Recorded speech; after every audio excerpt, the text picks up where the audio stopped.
right, where do I sit? I'll sit over here, I guess. All right. Here comes Lisa. Yep. All right, Yeah.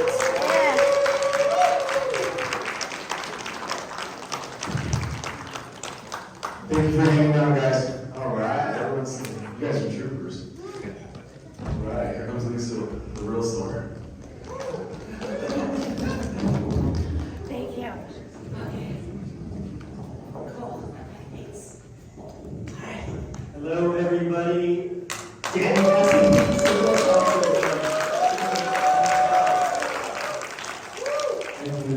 Thanks, guys.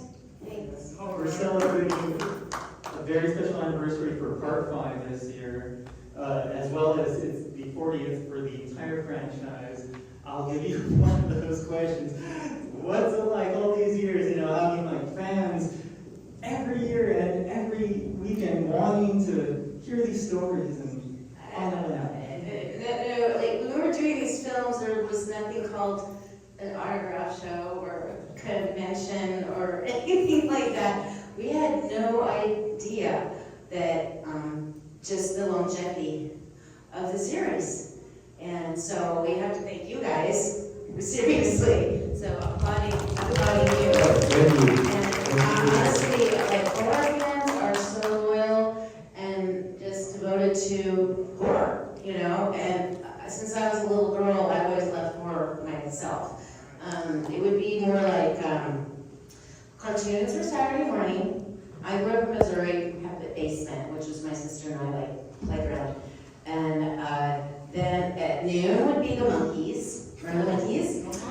The afternoon it would be Dracula and Frankenstein and Twilight Zone. And I prefer that over cartoons, quite frankly. So anyway, so I'm a horror fan. Even when I got Nightmare 4, I had seen, of course, Nightmare on Elm Street. So to become part of the series was a dream come true, honestly. So. Yeah, we had no idea. We had no idea it was gonna. We just didn't know that it was gonna be until it came out. Nightmare 4, there was lines, and it's like being in a band, and all of a sudden we're number one. And we were number one for 6 weeks that summer. Yeah, and a lot of big movies came out that season.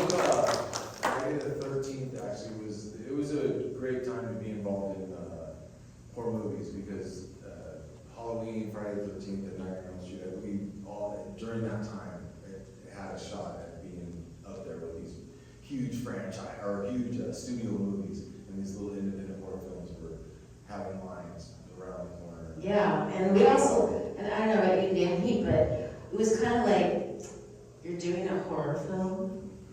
Oh yeah, back then it was not respectable, but we're young actors. We're just trying to build our resumes and whatnot. So now I can go. Yeah, it's definitely changed now. So back then it was like, do you want to do a horror film or you could do a porn? They're kind of either or. And it also used to be if you were a theater actor and decided to start doing television, it was, snubbed. Even then, back then, things have so changed. Now, when you guys were working on this production, I'm sure you had a blast, and it must have been very tiring from, a movie with so much special effects and things going on. Did you guys get any shenanigans during the course of production? Yeah, There was always goofing around. I had so much energy as a kid. Oh my gosh. Goofing around, so. he was bringing a baseball and hitting it in the parking lot because you were so antsy, poor guy. He was like, hurry up and wait stuff. They're like, oh my gosh, you guys are working so hard. Well, as an actor, you get there and you do a lot of sitting around because there's like, all the other stuff going on. And so there's a lot of sitting around, but Nightmare 4 and Nightmare 5, everyone, I think when you're an actor and you get a horror movie, you have to be a good sport. You know that you're going to get roughed up and scuffed up a little bit. You're going to do some weird shit. Because in Nightmare 4, that was when these practical effects and people there was this guy named Rick Baker, I'm sure we went to her. Okay, so those guys and all those crazy dudes, you got to work with those guys. Screaming mad Yeah, screaming mentors. You have all these adults putting makeup on you, and once they figured it out, like, you know, they had like a body cast. Even if the scene didn't call for it, they're like, put a body cast on and makeup mask. It does not fun to do. Yeah, you're asking lots of things. The old age makeup for old Alice. Well, originally they had wanted my mom to play her, so my mom and I look so much alike, and she actually has naturally auburn hair. But they said she looked too young. So anyway, which was kind of cute. She gets shenanigans. There's a scene where, okay, Alice, I'm in my gear up, right? And it's the scene I'm in my bedroom looking in the mirror, and that's what I'm gonna crash through to get to you and to kill Freddy. And so I'm up on this stage, kind of like this height, and they have the mirror, and the pyrotech guy is like, oh, so there's just gonna be like a little, just a tiny little explosion. It's to make the mirror crack and just fall down. Okay. And so anyway, action, the freaking thing exploded. I was flown off the stage. Thank goodness someone was behind me to catch me, or I would have cracked my head open. And so that was kind of scary. And there's the glass, the candy glass was all over my hair, you know, everything. I burst out crying. Anyway, they did send me home that day. Robert England gets a call saying, there's been an explosion on set. We've sent Lisa home. We'll keep you updated. Anyway, next day, everything back, and they figured out a different way to do that particular sequence. You just reminded me of something when you said shenanigans. When I had a scene with you, when I say, hey, I just want to make eggs, there's that scene. And that makeup was so extensive. I have an eyepiece, I have a neck thing that looks like it's ripped out. You can see my esophagus. It looks like it's a piece of arm. You can actually see like my windpipe hanging out and all this stuff. And so all that's on. I don't know if you can even see it in the movie. So I have all that on. And this is, New Line Cinema was very guerrilla filmmaking. They would like rent a street. Well, the neighborhood next door had no idea that you're filming this movie right here. So we did that scene with the truck. And then they're like, and I'm like walking back to the trailer. I got all that awesome makeup on. And then so I go, well, if I walk over to this neighborhood and walk this way, it's shorter to go back to so I walk over there. I have the PA person with me. We're just talking, and here comes a lady walking her dog.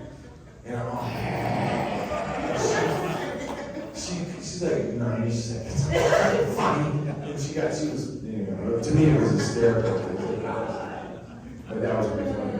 Because she had no idea that we're making a horror film. And then I my trachea hanging out in the iPad. Oh my God. Another wanky kind of thing that happened on 5. So there's the shower, right? And they built this shower to close the water because it fills up and whatnot.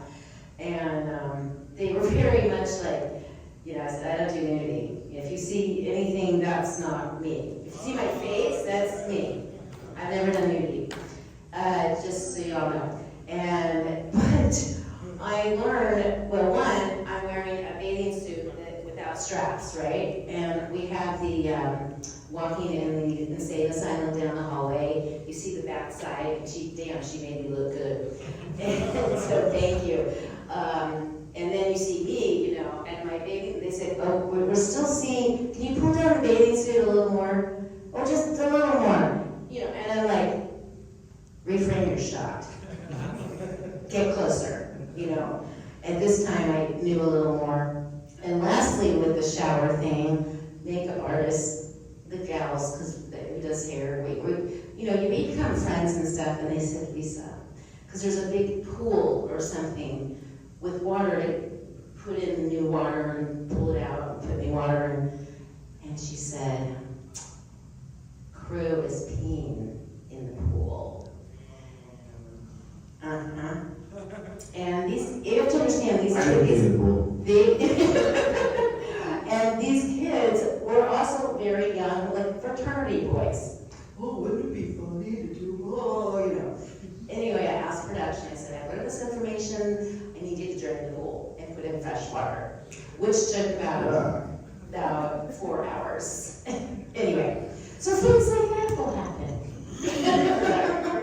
No people. Yeah,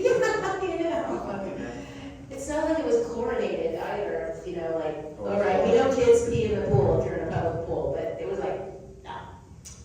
So. All right, well, in a moment, we're going to turn it over to you guys for questions. So if you want to start to think about any questions, I'm going to go ahead and ask you guys, have you ever had a Freddy Krueger nightmare? No. No? Maybe a wet dream, but Freddy's my man.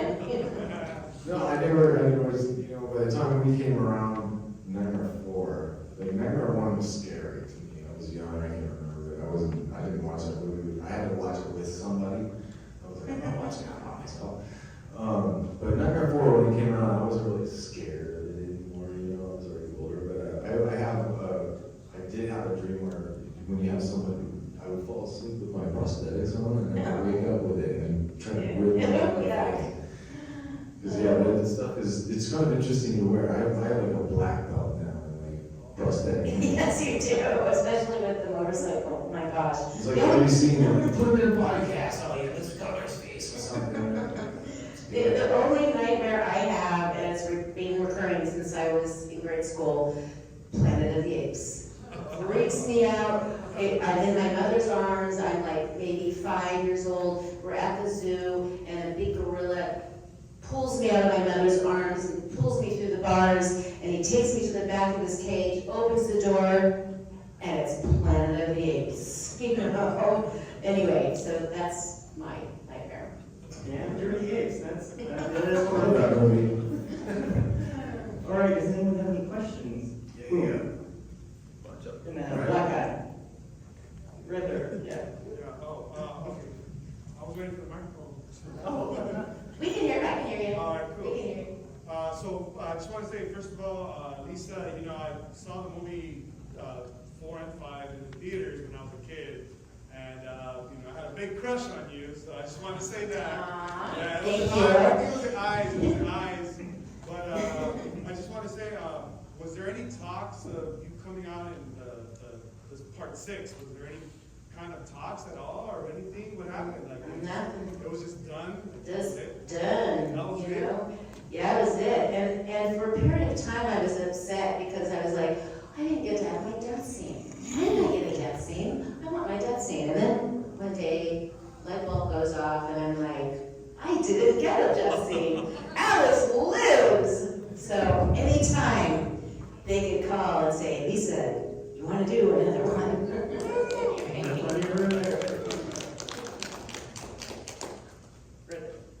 For Lisa, so kind of picking up on that, actually, I was going to ask, I know at a certain point, certain scripts had floated around that for Freddy vs. Jason, that would have possibly brought your character back as part of that story. So I was curious if any of those ever reached you. No, and I've heard through the grapevine, mostly through you guys, that there were scripts floating around and whatnot, but no, they never approached me. In fact, I was telling the gentleman out sidewalk that I lost my train of thought. I don't remember. Come on, Lisa. I'm sorry, I'm so tired. I flew from Las Vegas this morning. Anyway. It was just go for the Um, They were gonna bring it back for 6, maybe. No, we were talking about Freddy vs. Jason. Oh, I know. I heard that when it was in the process of being made, or starting, I asked my agent to call production and say, Lisa would love to be in the film. And they said, well, if she wants to fly herself up here and take her own hotel room. I was like, producers are not kind to actors. It's just money. So anyway, that's one of the, not you, but yeah, really. How many millions of dollars have you made them, right? Yeah, okay. In the back. I wanted to ask you, working with Rennie Harlan and then also getting to work with the director on the Stephen Hawking. was there a different style that you noticed in their approach to how they put everything together? 100% different, yeah. Mm. Yeah, totally different. Rennie Harlan was, I'm not This is kind of his first big flick, I guess, right? Yeah. And,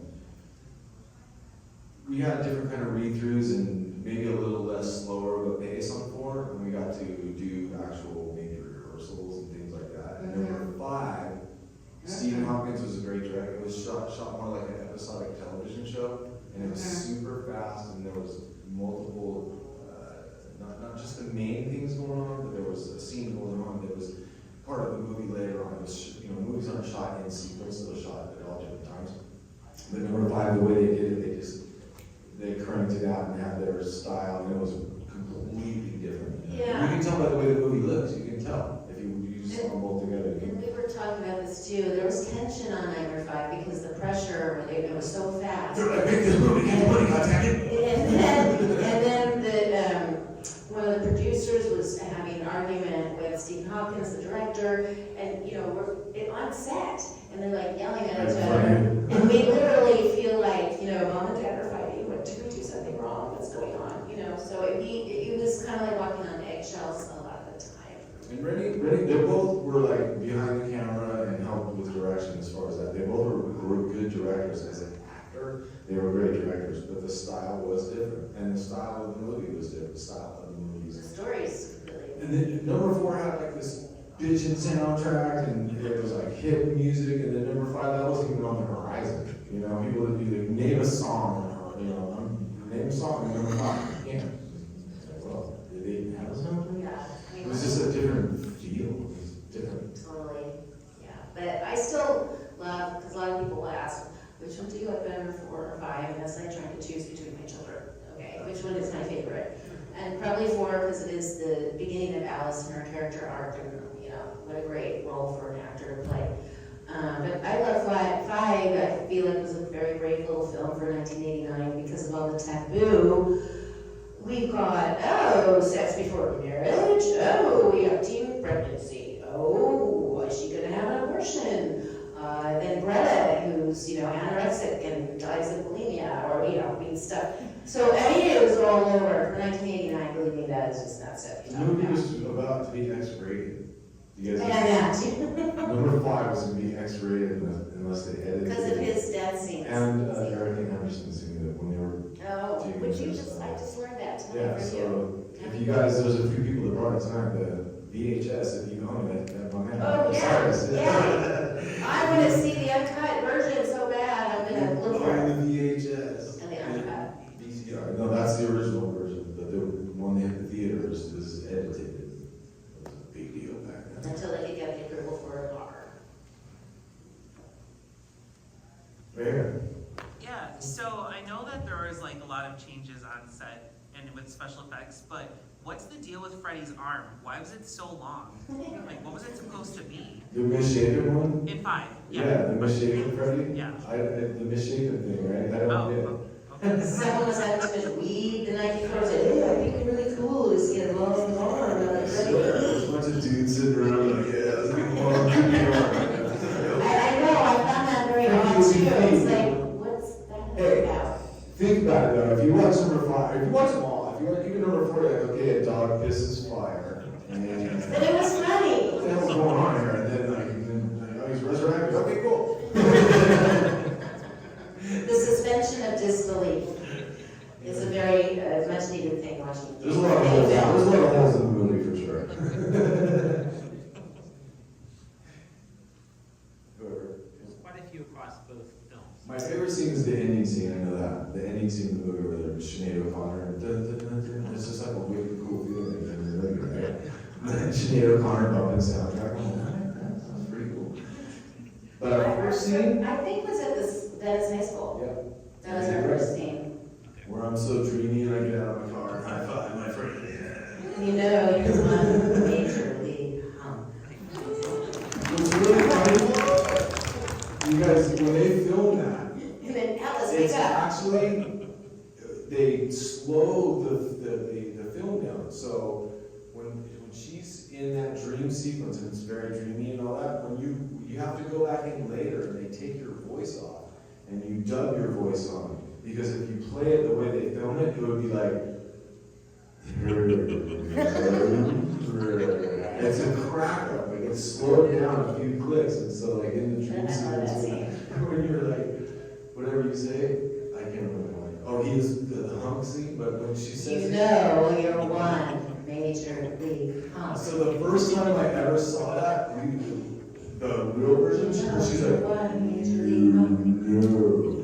It's all slow, and they take that off, and then you go into the loop your voice over it, so you don't even know as an audience. It's a really cool trick. My favorite scene with you, for sure, is Alice is in the Craven, a little waitress uniform, and he comes in, and I'm like, you know, and the little cheerleader bitch. I have that girlfriend that's like 35 and she's in high school. And I just love that. She's like, Katie. I just love the moment you're dumb and you're talking to me, you know, Alice, what were you talking to me about? You know, Alice, get some sleep? I don't remember what was he saying? Yeah. So Freddie, this guy's really. Anyway, and then he leaves and that looking just longingly, because we've all been there. My That tight long, you jeans. got this huge crush on the guy in high school or the girl in high school, and they're with someone else. 35 He'll never look, whoever look at me. He'll never look at me because I have no makeup on and I put oil in my hair and make it greasy. Which was fine, it was appropriate. Were you able to hang on to any, like, props or wardrobe or anything? I had a super cool, like I told you, I had so many, what do they call it, those body masks and all that. I had, when I crashed the truck, I had this, my hands were on the steering wheel, and my mouth was open, so it's like, and it was so perfect. My teeth, my eyebrows were even on, it was like, it looked like me. But they're latex, and they start to deteriorate after a while, then it starts to look really awful. Yeah. But it was the coolest thing. I had it in my house for a while, but now I don't have to. But yeah, they're latex, so they deteriorate unless you preserve them or whatever. But there's a No. Letterman's jacket out there somewhere. Whoever has it. Yeah. And you guys have it. Yeah. There was a Letterman's Yes, jacket no. in the movie. Someone, it's out there. Where it somewhere. is. I only got to keep the little green purple dress at the very end of Niagara 5. So that's how But we also didn't know that. I've signed a lot of pieces of the set and memorabilia that people have at their homes. Like, that they actually own. It has Robert's Yeah, we signature have. on it and all kinds of cool crap from the actual movie. It's kind Down of on eBay or I don't know. Yeah, there's a damn suit, my whole suit that Nicolas Cage movie Ghost Rider, I guess they bit off of it, I don't know. If you guys know, yeah, pretty smart. But we did it first, but that whole suit, they peeled it off me and someone owns that. It's out there somewhere. It's like $1,500. Yeah, this question's for Lisa. You were great in Star Trek. What was it Thank like you. working with Jonathan Frakes and the rest of the cast of The Next Generation? You mean the dreamy Jonathan Frakes? Yes. Who is very tall, and they put me on an apple box. Anyway, he was great, and the whole cast was great, and honestly, it was surreal to be on that set, or I should say sets. Filmed at Paramount, which is like my favorite studio. It's so much history, it's so beautiful. If you know, go by on Melrose, it's 555, 5555 Melrose, and those gates and everything. It was surreal, because of course I love Star Trek too, the original and Next Gen, so that was neat.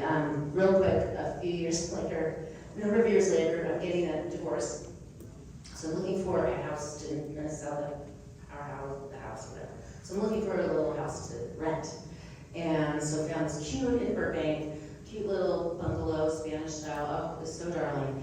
So my realtor is talking to the other realtor, and they put it together. This house was owned by Wendy, who was Patrick Stewart's fiance, and she was a producer of Star Trek. And they were building their mansion in the Palisades and living in the little bungalow. Well, now the mansion's done, so they were looking to rent it out. And a lot of people did want to rent this house out of pocket. And it was really funny because when they were walking me through the house, Wendy would be like saying to Patrick, you know, Patrick, you were supposed to fix this fence. You know, this kind of thing. it's Patrick Stewart. And then, of course, excuse me, I move in and, you know, I'm in bed in the master bed, and I'm like, Patrick Stewart staring at the ceiling. I'm in the bathroom. Patrick Stewart took a piss on the toilet. Anyway, it was pretty cool. But when they came up to show me the house, I got out, you know, we had a convention in Anaheim, so he's being pulled up in the white van and stuff. Lisa, how are you, darling? You know, and all that. It was really sweet. All right, we'll take, who's next? Right here. Yeah. No, yeah, you were pointing to yourself. Oh, me? Yeah. Oh, okay. All right. Quick story. Quick Freddy story, but I had this one Halloween where I convinced my dad to watch a movie with me. He was one of those dads that worked all the time, super hard worker, wake up early, go to sleep early, and he just didn't like watching movies. Anyways, I convinced him. We go rent like a film VHS tapes, right? And he happens to pick up Pizza Hut pizza and sausage on it. And we're eating it, right? We're watching the film, and he's like cringing, and I was really young too, so I was really afraid, but I wanted him to watch it with me. And we get to, he gets to that pizza part, and he gets up, he throws the pizza, and he has not eaten sausage. Oh, shoot. Yeah, and every time I'm like, hey, let's watch a movie, he's like, no, I don't trust you, because you're gonna. So that was a cool, fun story. But my question for you two is, for the both of you, the truck loop scene. Can you elaborate on that? Like, how many times you guys had to do it? Sure, I do. Well, we did quite a few times. Right, that's the way they had planned it, but the thing was, the truck wasn't easy to drive, and we said it was a. Driving. I'm driving. Right, she had to jump in and drive, so it was like, there was some technical parts to it, but the way it pulled off, it's still to this day, it's a running gag. It's probably one of my favorite scenes, for sure, Nightmare 4, probably a 4 and 5, or a lot of them from all the movies, maybe. In fact, Robert Englund, have you read Robert's book, Hollywood Monster? I highly recommend it. Just check it out. It's so interesting. But he said that loop scene is his favorite scene out of all the scenes out of all the films. And how great he's getting. He's getting. Yeah, next year. That time, huh? Pretty cool. Now I know someone that actually has a star. Well, maybe they'll put one day little tiny baby stars around him, Victims of it. like a constellation. They'll have your terribly. Constellation prize and a constellation. Since you've seen the first one before going into number 4, how was the whole process of getting the audition or being cast to that film? And how was the process when you saw Freddy Krueger on set? Since I have a funny story on that. I met Robert out of makeup, and then I hadn't seen him. I'd seen him twice out of makeup, and we talked, and he's a surfer, and I certainly we had this common bond from the first day. But then I didn't see him, and then we was filming, and we were filming at a elementary school, was right next to us. And we were doing, the movie started shot in sequence. I can't remember what scene we were doing, but I was there prior to Robert getting there, and Robert was already in makeup, and even for me, I was like, I haven't seen him with all this shit on. So even me, I was like, when's he gonna come out of his trailer? And I was, like I said, number 1 was scary to me, and now, but it still was like, this kind of had this mystique about it or something, And sure enough, he's got his own thing, and he comes out, and this is 1988, whatever, so having prosthetic makeup with fake teeth and glistening, you couldn't tell where the makeup began or ended. So, even me, I was like, God dang, he was in character, he was a good scene. So all these little kids, they don't know who Freddy, but they're like, who Freddy? So now they're like, Freddy, and they're rocking the fence, and then recess happens, right? So now there's like 40 of them, they're little kids, and they're like, Freddy, and then he comes out of this trailer and he takes one step and just saw it, and these kids screamed. They thought he was real. They were just, it was mayhem. I was like, even myself, I was like, watching the whole thing go down, and that was the first time I'd ever seen him, and it was, not gonna say it was scary, but it was pretty impressive. The real thing, yeah. It looked real to me. I was like, holy shit, he does something real to me.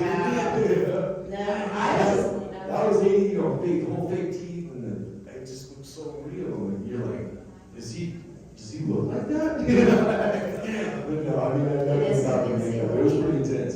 I was just really nervous, because again, I was already a fan of Nightmare on Elm Street. I'm like pitching myself that I'm even part of the series. And so, like, it's like, the night before the first day of school, I couldn't sleep, you know what I mean? I got, you were all thinking, oh my God. Anyway, he was absolutely adorable and lovely, and great with us young actors, because he was much more seasoned than we were. And, He knew everybody in every story. It was awesome. I got to, because I did so much makeup, he was sitting next to me a lot, and you just sit there and listen to all these amazing stories. He's got amazing, candid stories. that's why I said read his book if you get a chance. It's a quick read. There's pictures in it too. It's pretty fun. And I spent a fair amount of time with him too, because I had virgin blonde hair. I got the role, and they said, we want to dye your hair red. And I'm like, can you do a rinse? Well, I might as well dye it because it stained my hair, because it's weeks of red doesn't, throwing red paint on the white wall. But the good part is that putting this rinse on just took forever. It's not like you could towel dry your hair. It's dripping wet. And so I would have 2 blow dryers, whatever. It was a big process. But Robert would be in there getting his makeup done. So we talked about his remodeling his bathroom. And we were talking about grout colors for the tile and this kind of thing as he's being put together as Freddy. It's very surreal. It's pretty neat too to watch this process, because they have his, I guess they're called prosthetics or pieces, you know, or They were done as pieces. yeah, so they're like gluing it on basically. And in his book, he goes into detail about how they do that. And anyway, he deserves money, the money that he's getting. Well, we're just about at the end of our evening. Do you have any projects that you'd like to plug, either recent ones that came out or coming up? I have a movie out there. You guys, it's called Nightfall. Check it out. It's a vampire movie. It's pretty cool, but it's a weird platform. I'm not like a big flag waver activist person, so I'm not really digging the platform that it's on. But it's a good horror movie. I'm not really, like I said, I'm not really an activist. I don't really talk about And we did you Reunion from Hell too. Another one that's out there too. And we're in it together, and Mark Patton is also in it. It's on. And he's hysterical. And I have about seven things streaming right now. Nightfall, Danny, and then let's see, Don't Suck with Jamie Kennedy, comedian Jamie Kennedy. Mystery Spot, one called Murder Anyone. And that one actually I won Best Supporting Actress at the Hollywood Film Festival. Thank you. There's Black Mass that went to the Cannes Film Festival. There's Mystery Spot, and I was nominated for Best Lead Actress at a big film festival in New York. There's so much, just tons of stuff that's out there. You can go and learn like on Tubi. There's most are on Amazon Prime, probably Netflix, and Tubi. I just learned all about Tubi, and actually you can just put in an actor's name and it will list all their, films, recent projects. So there's a lot you can see right now. And if you guys want for the movie Nightfall, I can possibly give you a hard copy. That's how I'm gonna sell it, right out of my trunk. That's a good idea. Just sell CDs. Okay. Not The red money. I'm not joking. Like rappers and stuff, you can help. I wanna know what it Yeah. But real quick about Jamie Kennedy, who was a hoot. I'm so nervous. I'm like, it's Jamie Kennedy, professional comedian, and I knew, the director I've known for a long time. I've known director Raja since he was a bartender on Sunset Boulevard, and now he's doing really great with his career. And he called me to do this role. And I'm like, okay, but I'm nervous, and I knew we're gonna have to do some improv. He's a comedian, so Raja's like, we're gonna do scripted, But Jamie's gonna wanna do some improv back and forth with you, Lisa, and like, okay, sure, all right. I'm on set, so nervous, I'm shaking. So Jamie introduces himself, and we're chatting and this and that, and I'm literally shaking, you know. And he's like, "Are you cold?" I'm like, "Yeah, I'm cold." So he's like, "Can we get Lisa a sweater or a jacket or something?" He was so sweet. So we finished filming, it went great, and then I told him, "Jamie, when you asked if I was cold, I was nervous meeting you." He's like, "Me? Little old me?" So anyway, he was so sweet. So I'm a fan nerd too. I mean, seriously, I'm like, oh, starstruck. That's fun. I have one last silly question for Danny. When you were playing in any sports as a youth, did people tell you, good Hassel hustle, or good hustle hassle? Yes, definitely. Anyone, yes. That's You got so it. cute. Yes. Just one. Anyway, we can find them all on Instagram. Yes, on Instagram, and ask me anything on there, and you Yeah. can send you a movie. I don't really do my Facebook.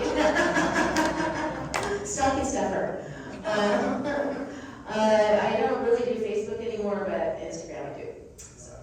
Be sure to tag them and the Gardenias. Oh, yeah, thank you, And Kim, Julie. the cinema, is this not amazing, guys?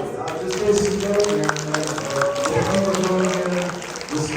Been here since the 40s, super neat place, come here, come back here and watch some of this. Yeah. This It's cool, cool. has been so fun to do. I love this experience, so. Yeah. That's right. Yes. So cool, that's cool, not a lot of We those. got a little tour and stuff, and yeah, very impressive, so. So thank you, Julie. Yeah. You work here, I'm probably sure. You gotta work. Lisa Wilcox.